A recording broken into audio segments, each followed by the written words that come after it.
just because we go through stuff, as I said earlier, when we're going through it, we're also growing through it. And the other thing is that when we go through all of our experiences that we go through, they're preparing us to be who we're destined to be. That's why I go back to why I like 50 Cent's Many Men, who we're destined to be, because the Creator has us all destined to be someone. And for me, it's for service, mainly for brothers and sisters who've been incarcerated, because they were broken. And when I worked inside the system, I recognized their brokenness because I was broken too. And when we go through things like that, we're able to help people more because it's not coming out of a book. It's coming out of the experience. So I'm going to have Stephanie to come up with her beautiful daughter. And Stephanie, you know what I want you to do? I want you to tell them your story a little bit, okay? Because while you were inside, you got how many degrees? I got my high school diploma and my associate's degree. And Yes. my, certification in mentorship. Yes. And tell them what is it that you're planning to do? First, my first plan is to open up a shelter for women who's coming home. That was incarcerated, particularly towards domestic violence, because I'm a survivor myself. But for women who's coming home that's from incarceration that don't have nowhere to go, because there's no resources out here for women. All the resources are basically for the men. They try to squeeze us in. But it's just not working. So I even had, when I was in classification on my way coming home, when they approved me to come home from the halfway house, the man actually told me that there weren't any resources. They had closed the Forge program, and I'm a woman, so I should know what to do. Like, what? That didn't make any sense to me. But it started making sense to me once I came home, because I came home, I was already working. Then I got another job. I got custody of one of my other sons, because I have two sons besides my daughter. I got custody of one of my sons back. I was still in college, about to finish up to get my associate's degree in business administration. And my minor was social and human services. So I did all of that. And I'm sorry, I lost my train of thought. I did all of that, and I came home, and I just continued doing whatever I needed to do. It was when I got pregnant with my daughter, and things started to kind of like fall apart. I got put on bed rest. I couldn't work, so I started running out of money. My oldest son, he just left because he had graduated from college. Her father had left, and I had lost my apartment. I became homeless, and I didn't know what to do. I didn't have any resources. I really didn't know anybody like that. Like I said, I had just came home, and by then I was already off parole. I had been home 3 years and some change. I had got off parole in January 2017. I came home January 2014.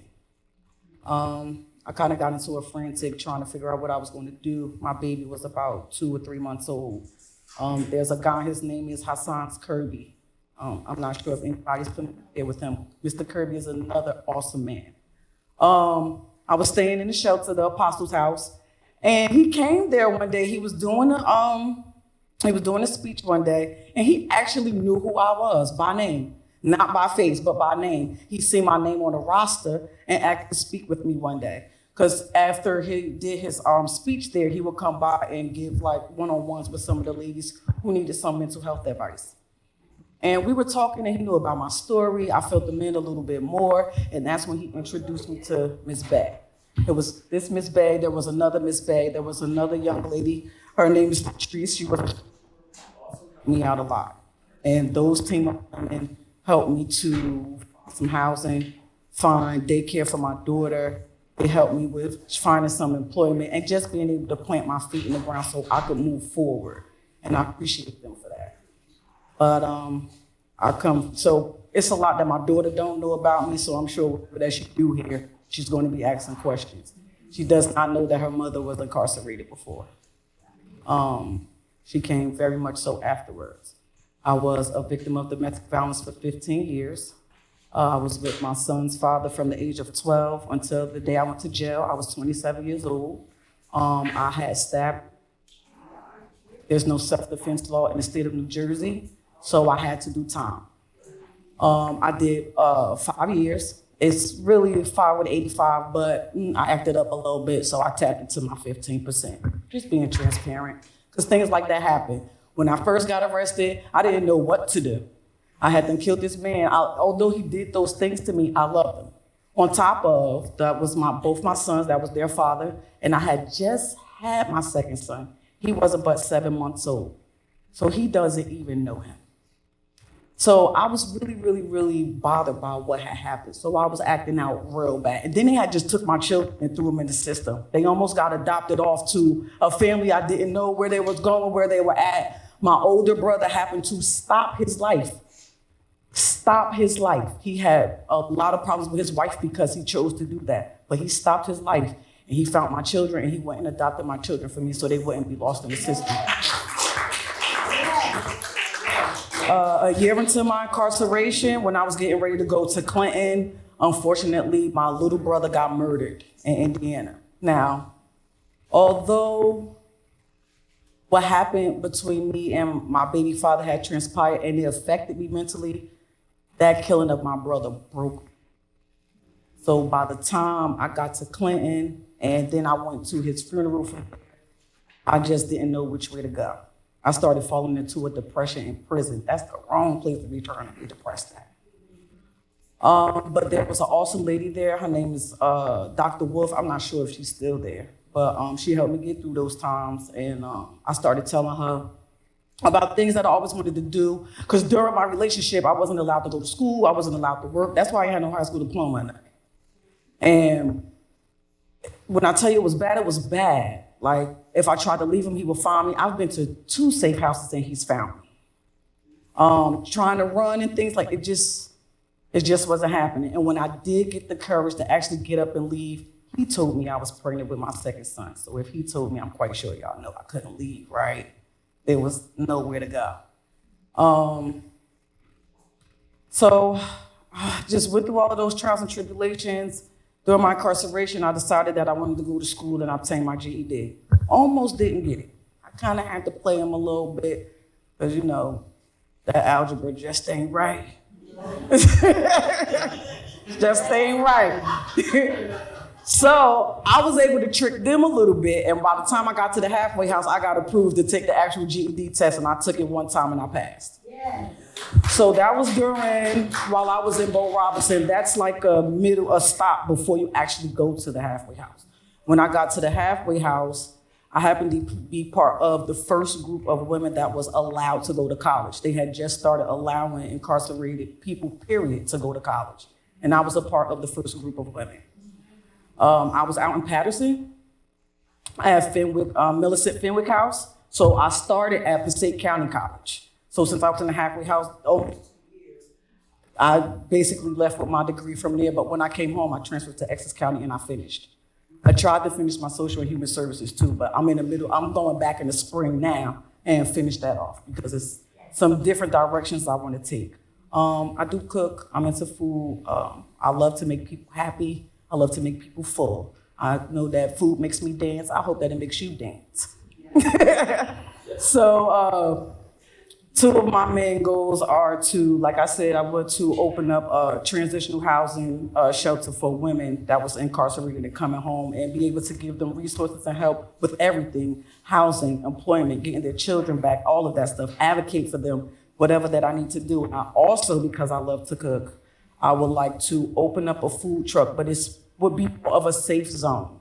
So you would come to my truck and you would order Joe's Special.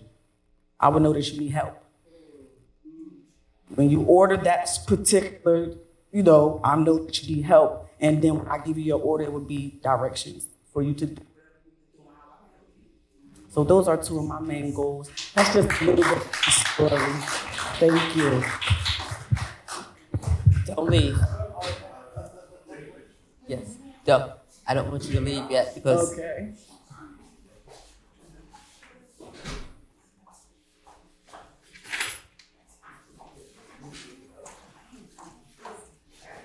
Got it? What do you want us to do? Oh.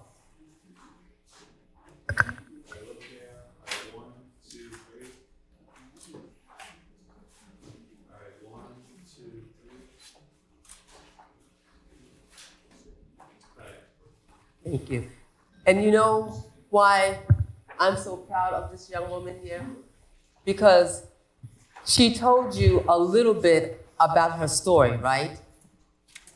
And to listen to her, can I ask you this question? Were you empowered when you heard her, what she said? Because see, we don't know what people go through. We don't. And then when you see them standing in front of you, the way Stephanie is standing in front of us, even though you're still gonna go through stuff, because God didn't say that we ain't gonna go through stuff. But that's right. That's right. Because when we go through stuff, God already knows we're going through it. But He knows we're gonna get through it. And how we get through it makes the difference. And this young woman, her key thing is helping other women who've been involved in domestic violence. Okay, so I want to give this to you.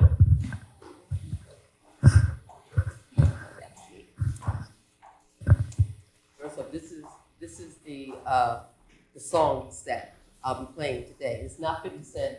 It was okay if it was. Well, no, I couldn't because I got the kids here. Okay.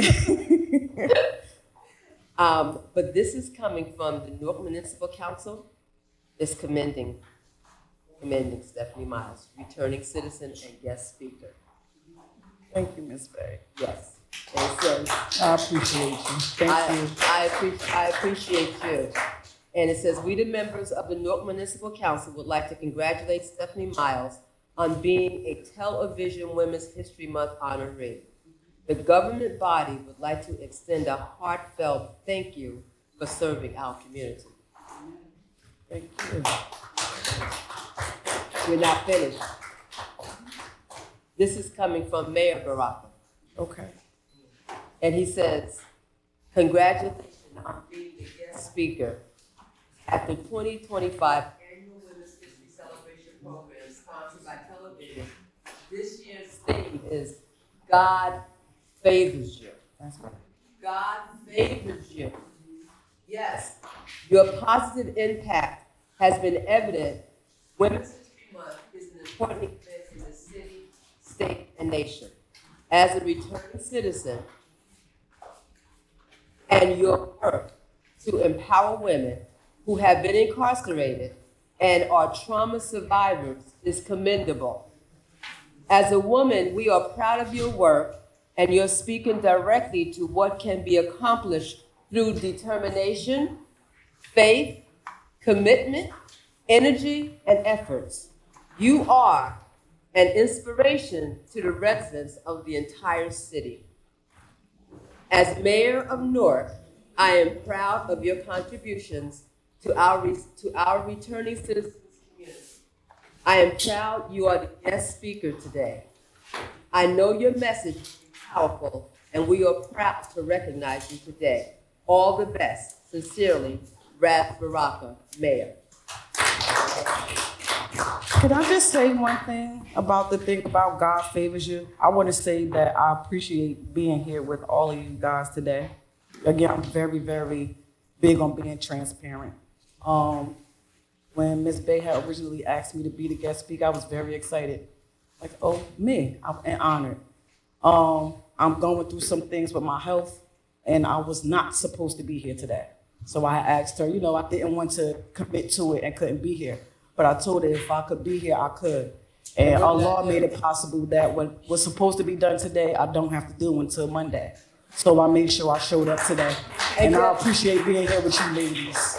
But guess what she did? She said, I didn't have to put a picture up there, I said, her picture's right there. It is. No, it's gonna be right there. I appreciate I'm so you, Ms. proud of you. Okay, so this is coming from our Congresswoman, LaMonica.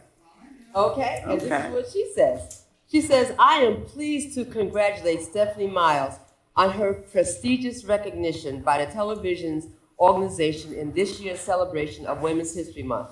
Stephanie Miles is admired for her unfaltering work to reintegrate herself into society. The tremendous strides she has made are truly commendable and serve as a testament to her mental fortitude. Despite facing personal obstacles and challenges in her life, these experiences have given Stephanie a unique understanding of the struggles of others. As we recognize the impact and body of work of Stephanie, I extend my sincere congratulations to her as an honoree of the Television Women's History Month celebration. I also wish for her continued success in any and all her future endeavors. Sincerely, LaMonica McIver, Member of Congress. Oh, wow, thank you. Thank you so much, Ms. Bay. I appreciate it. Thank you. Yes.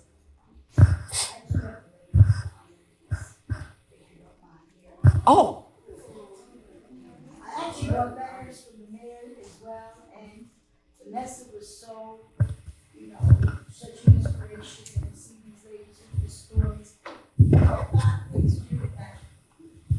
I had to stop right here because Ms. Bay has been doing this for a minute.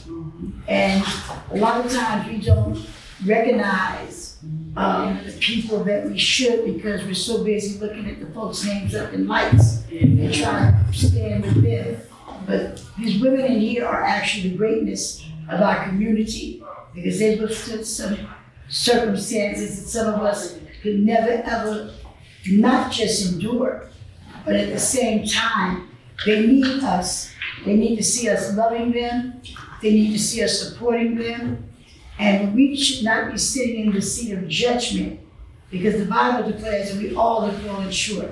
And there is no big or little short. I'm short in height. But there's no big or little short, you know what I'm saying? That's Romans 3:23. So I just want to say, because I know we'll be here for the whole event, Ms. Bay has been doing this for years. It's not something she just up and did it. I met Ms. Bay back when Bessie Walker days, and she's always been about the community, and this is so unique.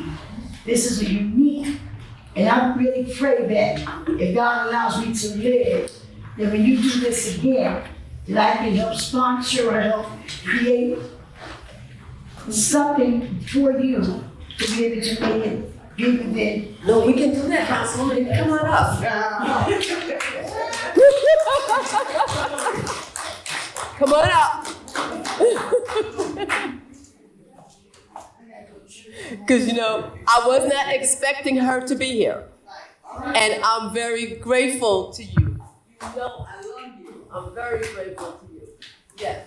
She's vocal, she's transparent, something like you is. Something like that. And I'm just going to share this briefly with you. I'm supposed to be at 6 o'clock. It's going to be Brian. We'll just get there when we get there. I went to a 7-year-old's funeral today. Next week, I'll probably be going to another child who was killed. And then I went to a funeral to take some things and read and looked at the program. And I said, I can't be here long. Did they start yet?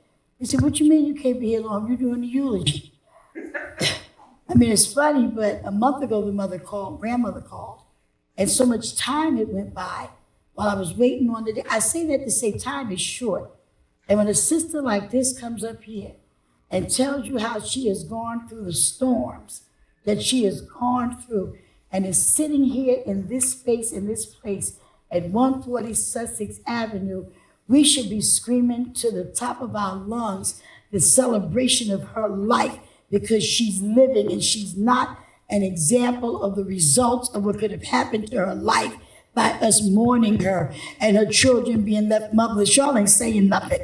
So we need to give Miss Bay a real, like that ain't enough for me. Y'all really need to make some noise for her. Like, you know what I'm saying? Like, Lisa, you know how to scream, and y'all know how to celebrate Miss Bay. So she comes down to the council meeting. She holds us accountable for the neighborhood. She's not just trying to clean us up and help us, but she's also trying to do that for the surrounding areas. So I'm just glad that God has positioned me in a place where I never thought I would be. And one day you'll get my story. It just ain't gonna be today, because it ain't my day today.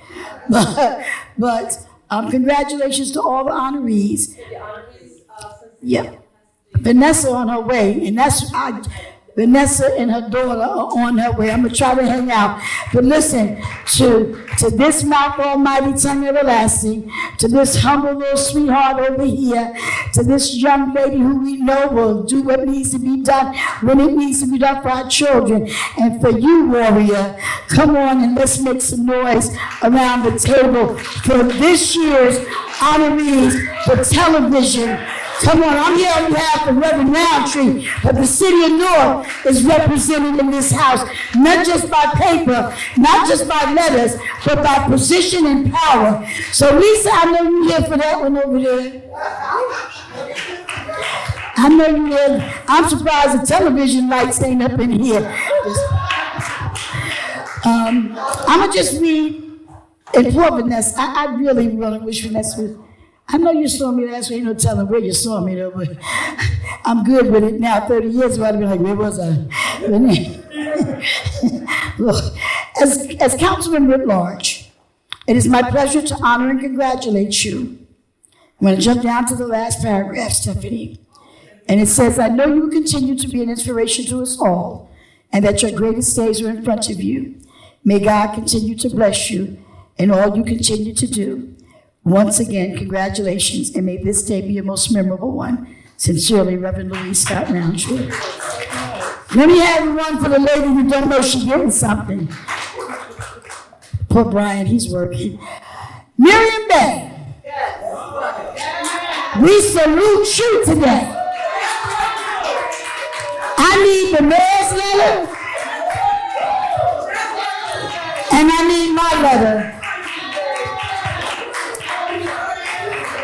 See, while I got something for everybody else, let me have Miriam Bay's letter from the mayor. That's mine. Let me have the mayor's letter.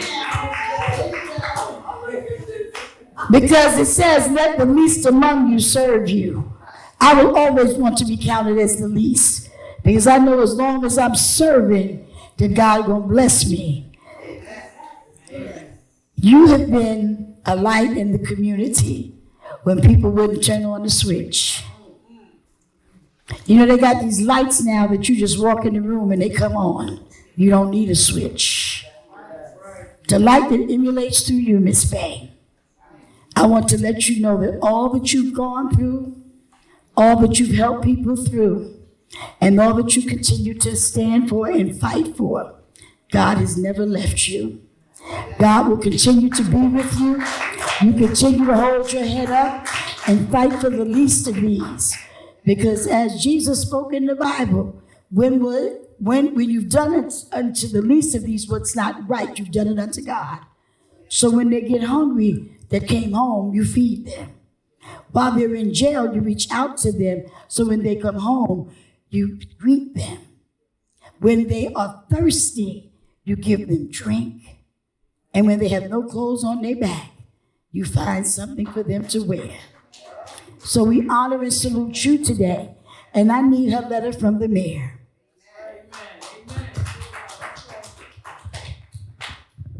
Presented to Miriam Bay Television, Women's History Month celebration, March 28, 2025.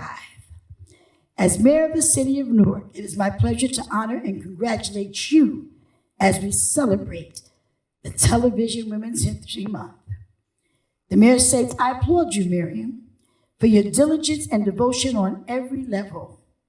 The mayor says, we're also proud to acknowledge you for the many contributions that you've already made and will continue to make, and for the strong foundation of ethical values that you are building and will continue to build on this journey. The mayor says, I know you're going to be an inspiration to us all, and that your greatest days are in front of you. The mayor goes on to say, may God continue to keep the gift that you are and will continue to be for humanity. Once again, congratulations, and may this day be a most memorable one. Sincerely, Raz J. Baraka, Mayor.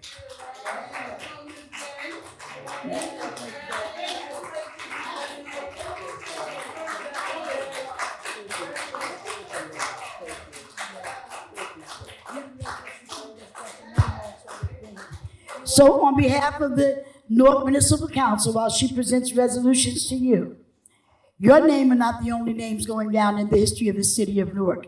You heard me talk about greatness. You heard me talk about famous. Lisa meets a lot of famous people. Some of them from Newark and won't even tell you they grew up in Scudder Homes. Will walk by you and say, I'm from New Jersey, and wave from a distance. That's what they do. So all of you are great. So that's why when those resolutions are voted on in the Newark Municipal Council, what we're doing is making sure your name is placed in the archives of the city of Newark, and we literally vote on them. No one explains these resolutions. Some folks look at me and it's like, you Reverend Resolution Reading Roundtree. I said, I'll be all of that to make sure our people's names, if they go and look up Miriam Bay's name, if they look up Vanessa, if they look up Daphne Durden's name, if they look up Stephanie's name, they look up your names, they will see that you not only lived, but that we remembered you, and we congratulated you, and we honored you, and your name is now placed on the roll in the history of the city of Newark, New Jersey, as long as there is a Newark, New Jersey. God bless you. Congratulations. Thank you for showing as you do, and we are honored to serve you. And thank you for serving us.